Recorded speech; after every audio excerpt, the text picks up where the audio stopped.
Salutare! Sunt convins că toți am trecut prin această etapă în care trebuia să ne luăm primul distribuitor de îngrășământ, dar nu știam de care, ce funcții să aibă, pentru ce suprafață este potrivit. Despre asta vom vorbi astăzi.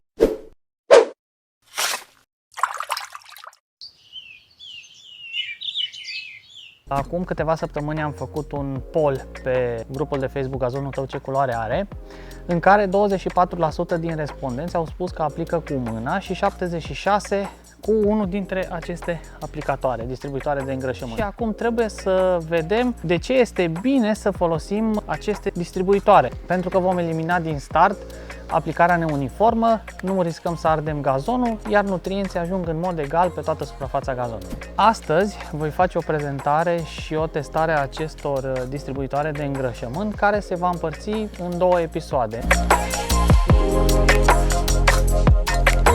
Haideți să povestim acum despre distribuitoarele manuale de îngrășământ sau aplicatoarele de îngrășământ și semințe. Pentru testul de astăzi vom avea două produse care se găsesc în magazinele de bricolaj și online și un produs profesional care se găsește la distribuitorii autorizați de produse pentru gazon. Vom începe cu cel de la Selfast.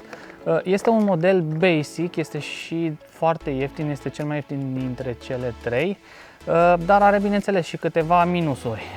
Printre acestea, acesta nu are trapă acționată separat, el se acționează doar de la dozator. Dar este foarte greu să dozăm și să închidem, de exemplu, când terminăm linia. Așadar, odată ce ai pornit cu acesta, ideal este să nu te oprești și să continui până când termini toată cantitatea. Acest minus este eliminat la cel de la Gardena și la cel de la Scotts Handy Green, pentru că au trapele acționate de buton. Practic de aici dozăm și nu vom mai avea risc prin care să putem bloca rotița sau să scăpăm foarte mult în îngrășământ în gazon și să riscăm să-l ardem. Să vedem acum și care este cel mai ergonomic.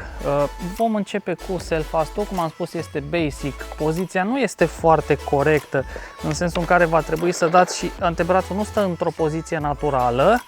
La Gardena, în schimb, putem să-l ținem așa. Să-mi spuneți și voi în comentarii dacă ați avut vreodată tendința să vă lăsați cu el atunci când ajungeți la capătul gazonului. Cel de la Scotts Handy Green are acest suport, este foarte bun pentru antebraț. Introducem mâna și folosim frumos. Nu se va duce, nu putem să facem așa, va sta foarte, foarte fix.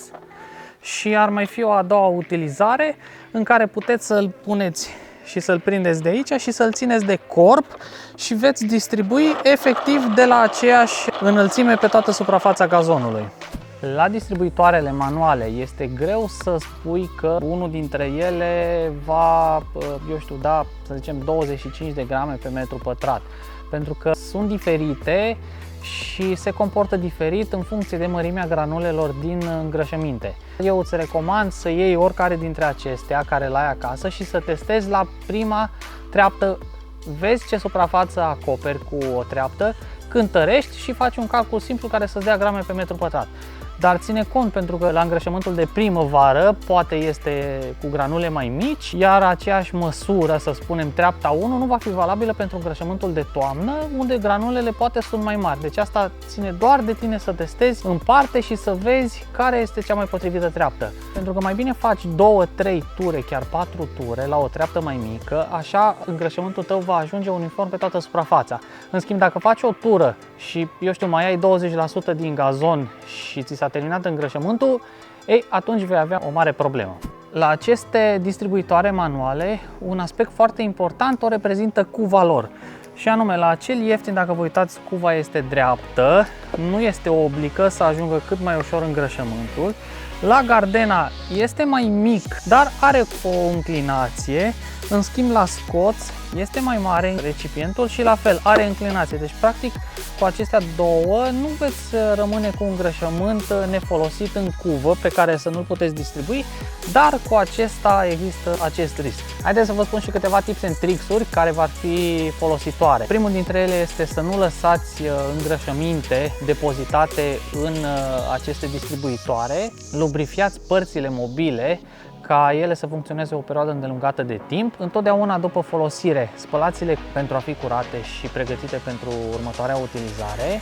Întotdeauna începeți cu marginile gazonului și apoi faceți restul peluzei. Iar ultimul tips, întotdeauna după fertilizarea solidă, irigați cu aproximativ 5 litri pe metru pătrat de apă. Haideți să și testăm. Pe această porțiune voi trasa 5 metri liniari și 4 metri lățime din jumătate în jumătate de metru pentru a vedea care este lățimea de lucru a fiecărui distribuitor în parte. Iar pentru asta am pregătit câte 1 kg din îngrășământul Landscaper Pro Maintenance pentru ca testul să fie valid cu fiecare dintre cele 3 distribuitoare.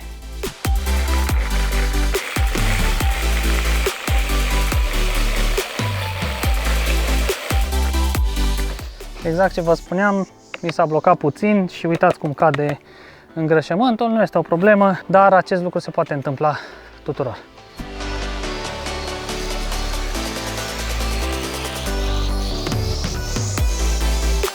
Am oprit.